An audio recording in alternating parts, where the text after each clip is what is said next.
Authenticity isn't a nice to have in leadership. It's a non-negotiable. In a world full of facades, only your truth is the boldest move you can make. Welcome to the Danny V Show, the podcast for high-performing business owners, leaders, and entrepreneurs ready to lead with elegance, courage, and radical responsibility. I'm Danny V, and I'm here to help you strip away the fluff and step fully into your power at the boardroom and in business. In each episode, we'll share no-nonsense insights and real conversations on what it takes to show up authentically, make tough decisions with grace, and create impact at the highest levels. So if you're ready to own your voice and lead on your terms, you're in the right place. So let's dive in.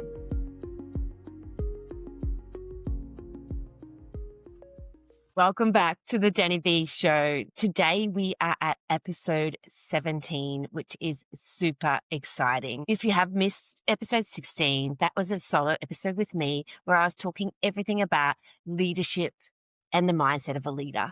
And I would love for you to jump back there and have a listen if you haven't. But today we are jumping into an episode with the incredible Sally Posser. She is a voice coach, speaker, and all-round powerhouse when it comes to helping people unlock their authentic voice. Sally believes our voice leaves an invisible mark, what she calls a voice print, every time we speak.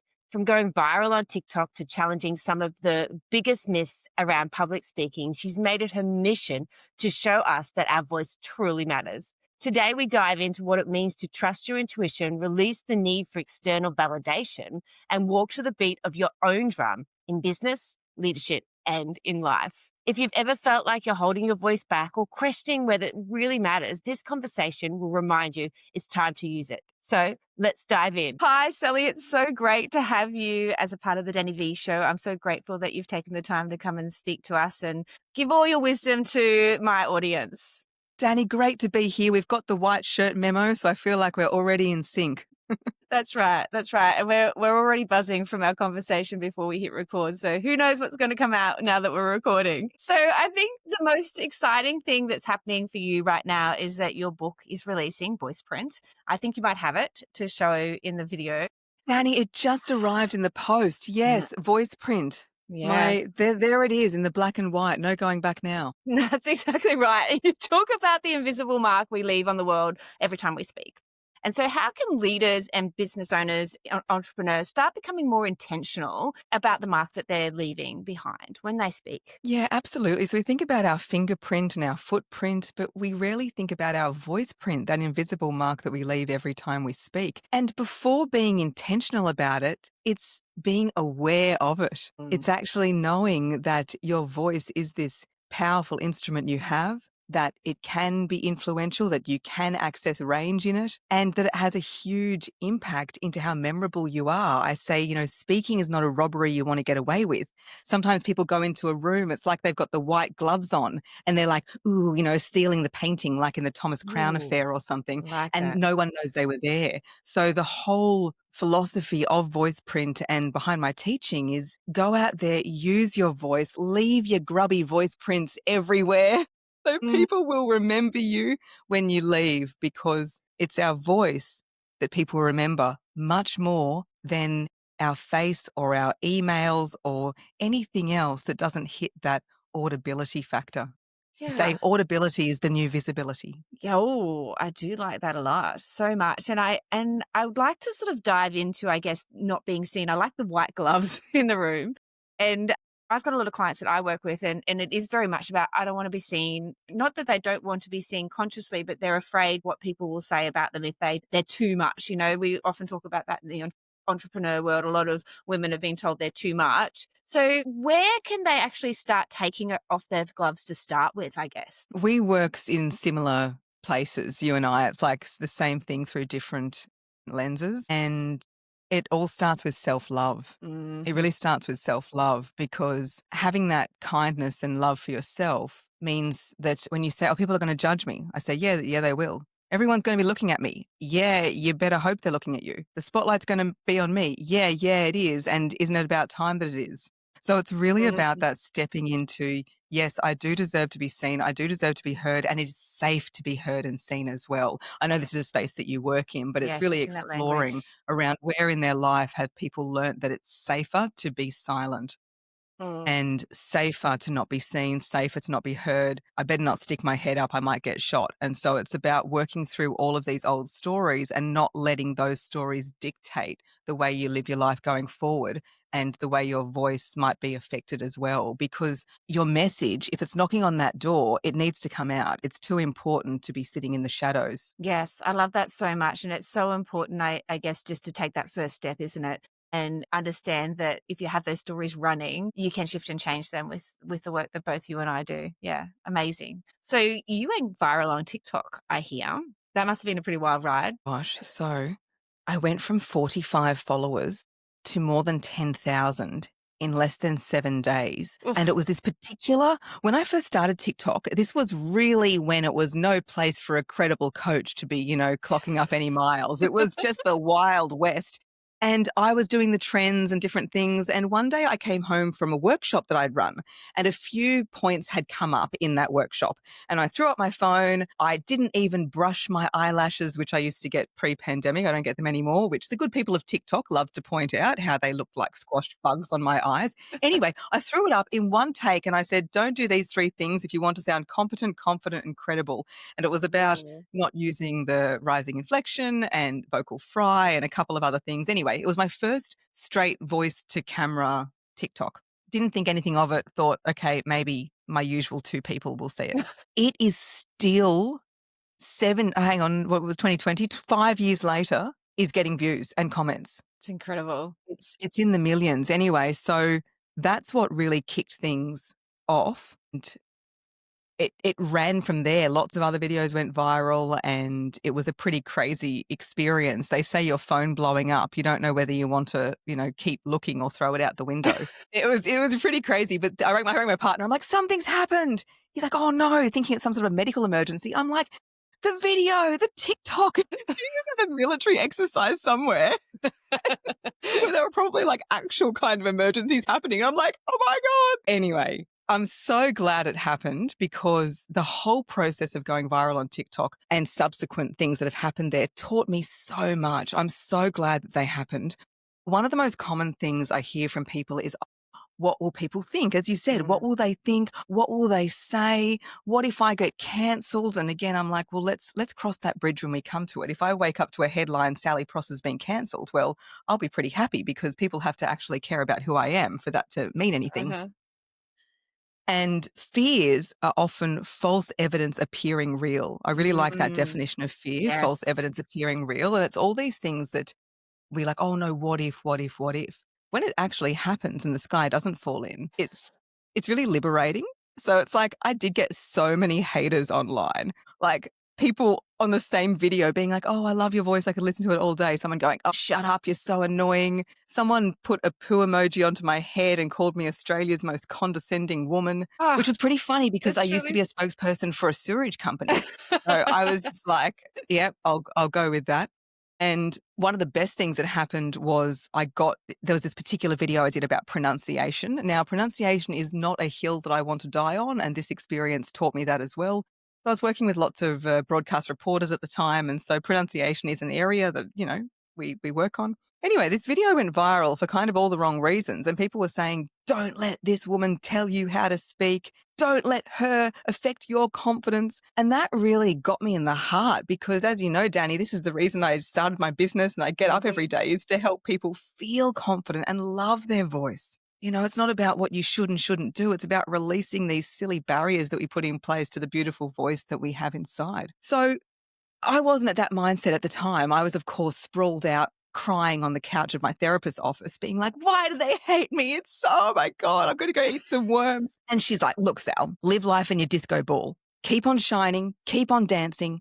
You decide who comes to your party, and everyone else is a reflection right back on themselves. Ooh, And powerful. I know, right? I walked out of that session absolutely sparkling, and I feel like I have not left the disco ball since. Yeah. Yeah. My husband actually calls it Danny's land. It's the same thing. Danny's land. Yeah. Oh my gosh, I love that. My partner Patrick calls Sally Prosser an attitude and a lifestyle. Yeah, just the way you have to live. It's the way you Me have to too. live. Yeah. Oh, Yeah, that's magic. I love the disco ball too. I think I often get my clients to put themselves into like a protective bubble and it's always sparkly. But I think I might change mine to a disco ball because I think my sparkly gold bubble needs a little bit more to get that reflection going because I love oh, that reflection, the mirror reflection. It's good. yeah. Very, very It's really powerful. powerful. I also, I should say, during that time, my business kept growing. So Yeah. if we want to be magnetic, a lot of people say, I really want to be a magnetic speaker. The magnet attracts the trash as well as the good stuff. Yeah. So it's like having that courage to be disliked. I know there's a book called Mm. that, Courage to be It's a Disliked, but good it book. really is if you're going out there and using your voice with the goal of being liked by everyone or not ruffling any feathers, then you're never going to settle into your authentic voice. Like you need to make the choice right now that people aren't going to like you, and that's it's okay. People aren't going to like you, and that's okay. Yes. And I always say when you're speaking, I'd rather 5 people love it and 5 people hate it than 10 people think it was okay. Yeah. Yeah, I really love that. And also that authenticity, I get really passionate and get very voiced about this because it's such a buzzword.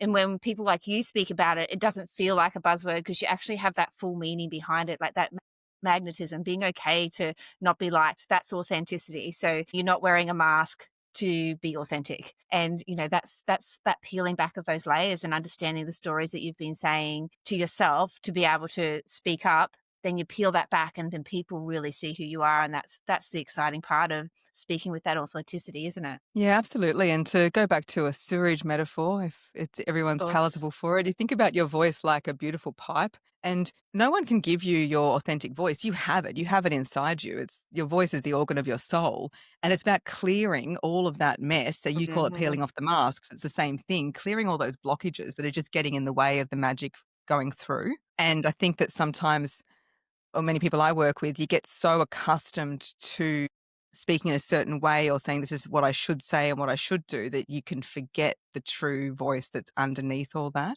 Absolutely. And it's not about having one voice for every scenario. I talk about voice being like a wardrobe. So you can have lots of different outfits and 100% still be you. Mhm. So it's not about saying, oh, well, I'm being authentic and I'm going to, you can like it or lump it, because the reality is you're not going to speak the same to your friends as you are to a board meeting, as you are to social media. You're using different voices all the time, but every single version of that voice is you, just like every version of an outfit, your active wear, your blazer, your black tie dress or whatever it is, all of that is still 100% you. It's just different versions that are coming forward. Yeah.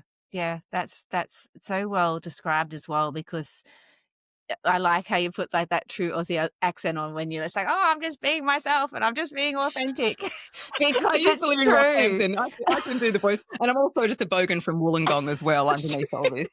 So you need your voice to go from the bolo to the boardroom. So It's so true. And I actually had yeah. to learn that myself, Sally, because I've been a business owner for over 25 years and I was really struggling to move my way into corporate to do my leadership coaching and things like that.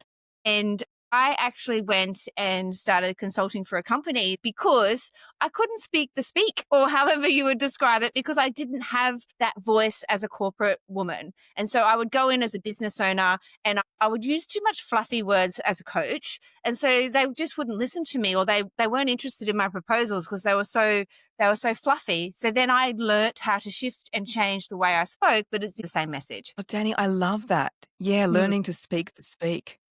And that's the heart of doing this kind of training. We're working on expanding the wardrobe, getting more in touch with your physical voice and being able to get the skill set to be able to rise to meet the occasion. mm, So with leadership, the best leaders are able to adjust their communication effectively and quickly.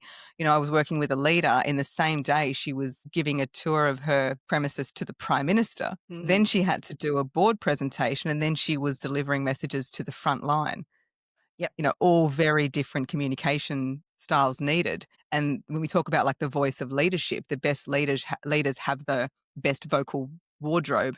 And in voice print, there is a whole chapter called Access All Areas, because I compare it to a strong voice print is like having a VIP pass to people, places, and possibilities. Mm-hmm. And I know for myself, I'm not somebody who grew up with any sort of family connections or anything like that. Just both parents, working class, from the gong, middle class Australia.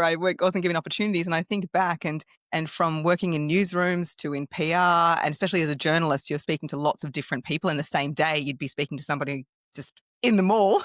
Not my favorite thing to do. That's really hard. And politicians or whatever it is. And so you're learning to adapt and adjust, and being able to do that. We spoke before here how I also played Romeo in our school play of Romeo and Juliet, all girls school. Yeah. But being able to adjust my voice and use the full breadth of my voice print has opened up pretty much everything that's happened in my life, including ending difficult relationships, including speaking at funerals, including standing up for people without a voice, So I think that we often think about voice in terms of our business or our career, but it really is a life skill that we need in those moments that really matter.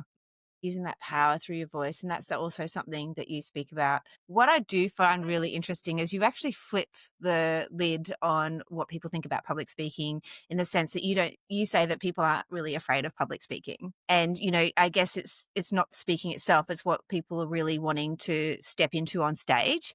Could you explain that a little bit more? Because I love how you flip that lid, but just explaining it to my audience, because so many of my clients and followers, they want to stand up on stage. They want to be seen. They want to be taken seriously. And you're saying, well, you're not actually afraid of public speaking. It's something else. I would love for you to dive deeper into that. Oh, Danny, and we did touch on this a little Yeah. earlier. If they say, I want to be heard, I want to be seen, I want to speak, but I'm afraid of public speaking, and that those two do not go together. Yes. Because if you are truly not afraid to be seen and heard, you will get up there and be seen and heard. And this is what I love about speaking coaching, is to use the lid. I love how you use the lid. We're all like boiling water. We've got all our boiling stuff going on of I'm not good enough, I'm not smart enough, I don't want to be judged, I don't want to be this, it's safe to be silent, all these stories. And often we can get through life without the lid ever coming off.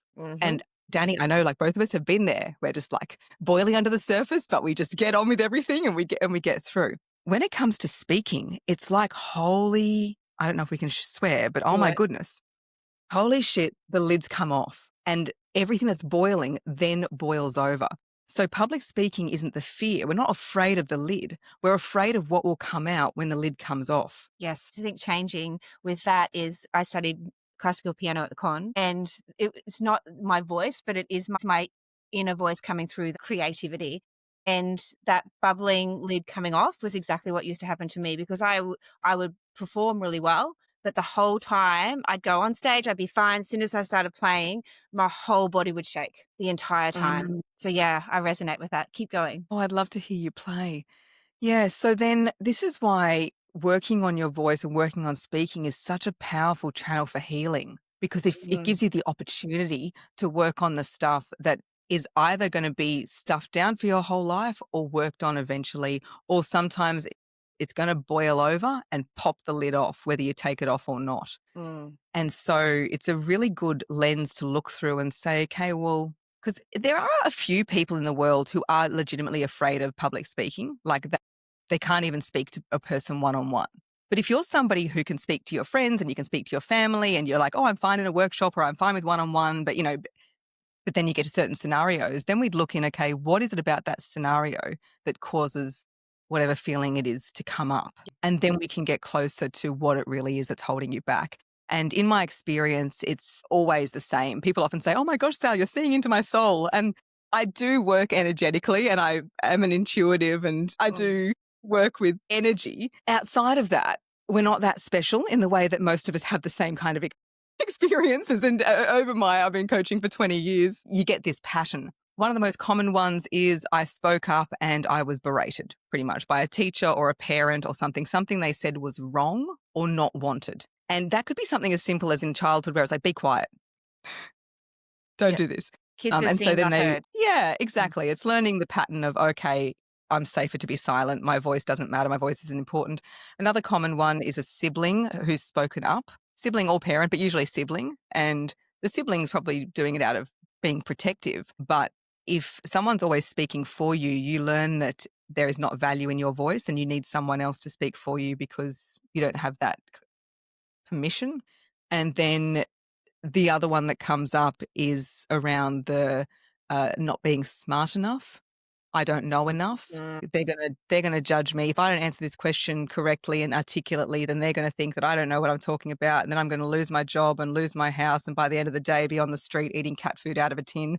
So we kind of That's the deepest one I've worked catastrophize. through, Sally. Like that's my biggest one is I'm not smart enough. I don't know enough that I've worked through over the past 15 years. And it's been onion layers of 15 years. And even sometimes when you get into that next level, it rears its head again, really knowing how to peel that back. Yeah, that's my biggest one. Yeah. I don't know New enough. level, same devil. Yeah. Yeah, and there's a few things. A technique that I like to use is remembering that you're always on the middle step. We're Mm, always on the middle step, which means there's always people who know more than you and there's always people that know less than you. So just spend less time worrying about the other steps and own your step.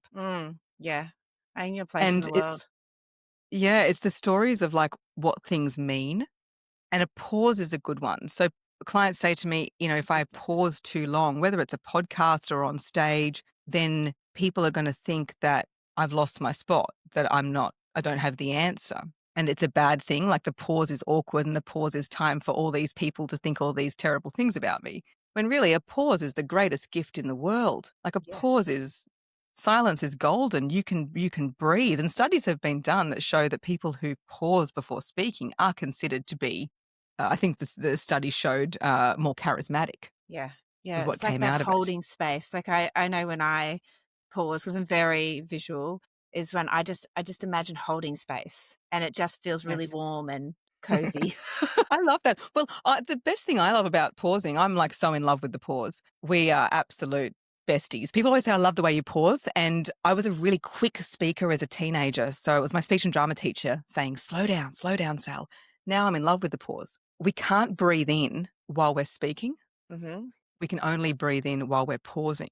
And breath is our life force and it is the life force of our words. Mm-hmm. It's what produces our voice. So a voice that is like kind of like this or pushed back or kind of like crackly, if you all of that's related to airflow. Breath is the foundation. So breathing in is also known as inspiration. It's, inspiration, the act Mm-hmm. of breathing in. And if we want to inspire others, we must first inspire ourselves. Beautiful.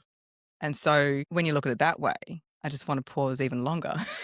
you know, that's just one little example, but this is how we can work through recreating our reality. Because a lot of problems, and I know you work in this area with NLP and all of this, a lot of problems are of our own creation. And if we just dismantle the prison that we've built for ourselves, you Mm-hmm. kind of step out and go, okay, I don't know what I was doing in there for so long. Yeah. And And it's you and it carry on. literally is like an awakening when you realize the stories that you've been holding yourself in. Yeah. Yeah. Yeah. Well, that's where my knowledge comes from. Yeah, definitely. Like I don't know enough, so I'm just going to keep on learning and be better and be better and be better. It's been a long journey of letting go of that. Yeah, definitely. And I think it's a lifelong journey as well, letting go of these different stories. Mm. With perfectionism, I was insufferable as a child. I would go in these speech and drama Stedfords, so you did piano, and I would like win first prize and spend the whole car ride home crying because I didn't say one word in the way I wanted to say it. Like my poor mum, she must have been like, what a nightmare of a child. And I was so just everything had to be perfect. And early in my business, I did a webinar, as we do, even pre really everything being online. And we were rebuilding our spine, the ragdoll rising up. Uh-huh. And it was vertebrae by Oh, yeah. vertebrae by I could not say vertebrae by vertebrae. And I had this absolute meltdown of, oh my God, my inner perfectionist, the one that looks amazing all the time, hair done amazing. She sits at this little desk and I have to go into my mind and sit on this chair with the spotlight on me and just like get whipped by myself. And that's often what when we're afraid of judgment. We're really Yes, afraid of it's so ourselves, the version of true. ourselves of like a scary super bitch. So then she's just there going, oh, you're shit. Oh, you're not good enough. And like she's walking over and it's terrifying. Anyway, so she came up in my head and I was like, oh my God, like this is the end. Who is going to want to work with a speaking teacher who can't even bloody pronounce vertebrae by vertebrae? This is the nightmare. And in this moment, somebody like came off mute on the webinar. There's only about 4 people. I was just starting out, And even now, if you get 4 people, so what? Carry on. And she said, Sal, hello, are you live? Yes. Thinking she also joined the meeting, but like, yes, hello, here I am.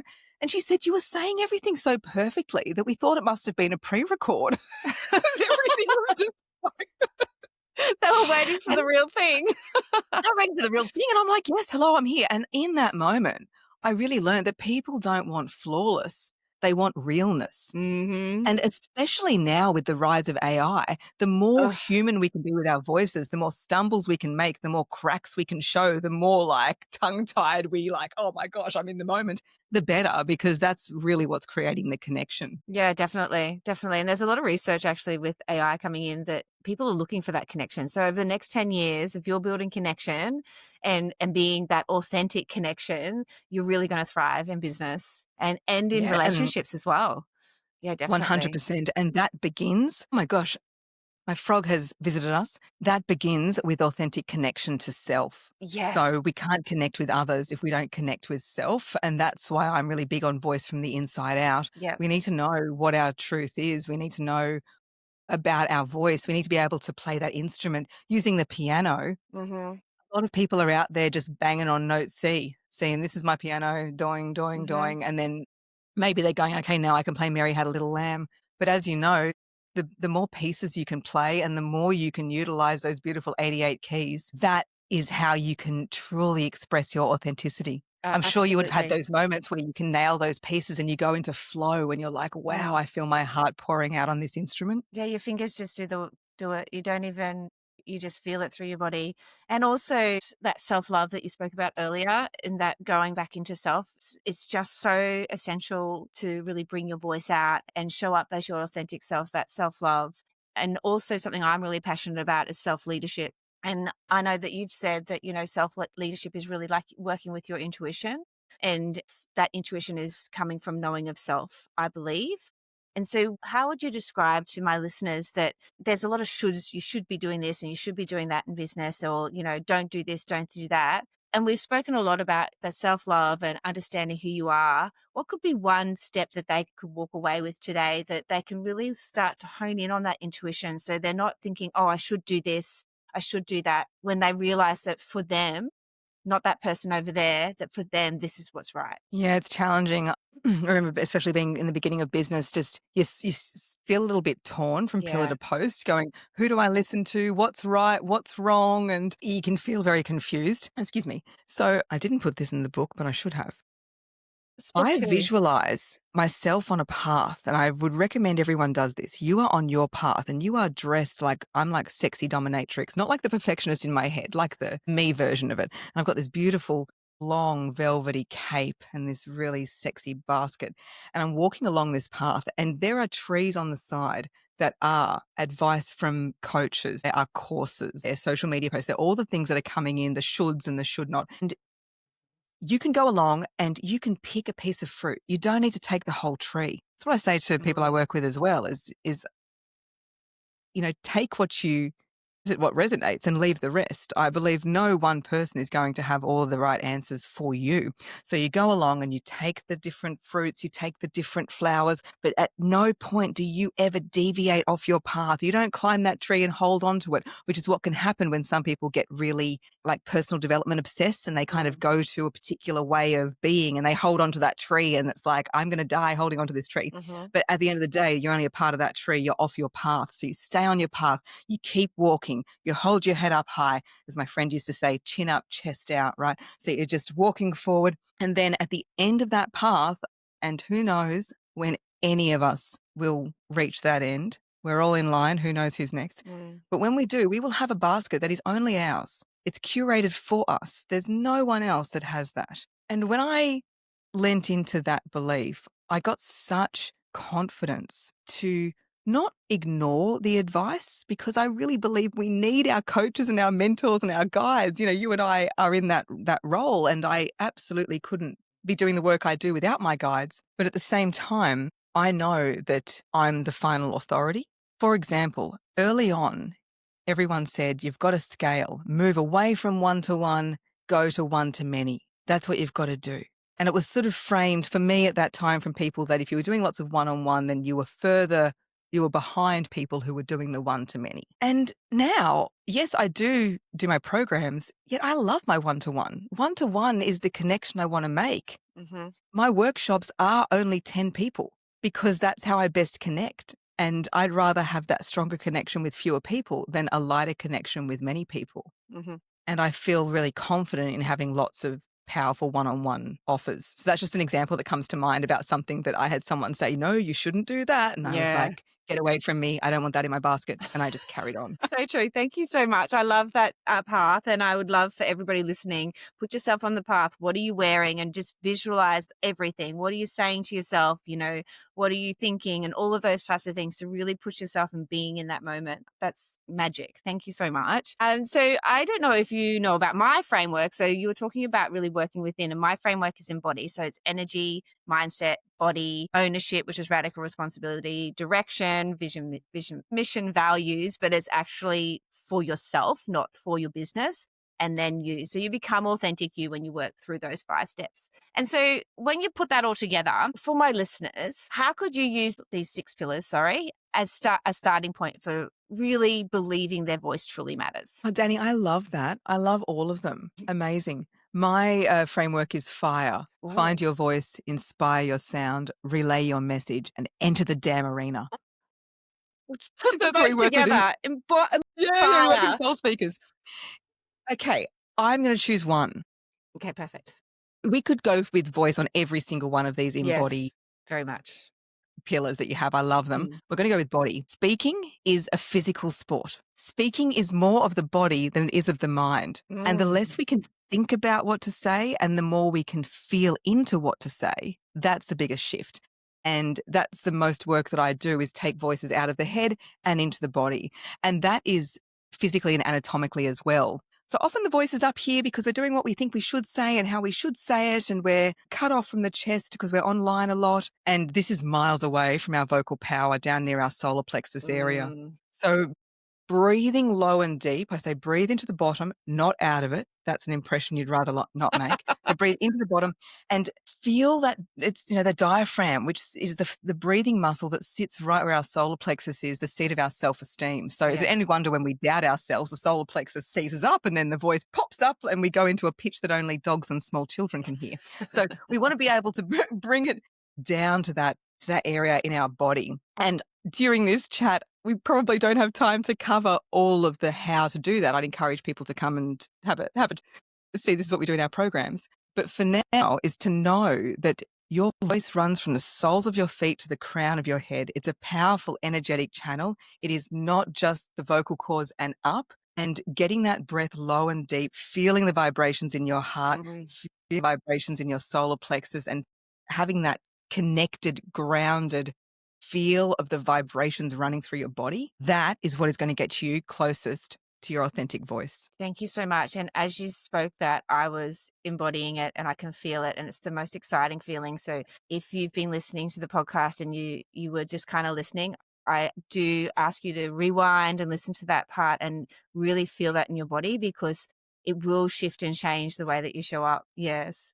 Well, thank you so much for everything today, Sally. I would love for you to hold your book up again, if that's okay, and just let my listeners know where they can find it and where they can get so much wisdom from you. Oh, I would love for you to pre-order voiceprint. I also have a 44-card oracle deck called the Voice Codes, which I produced with that. So go to...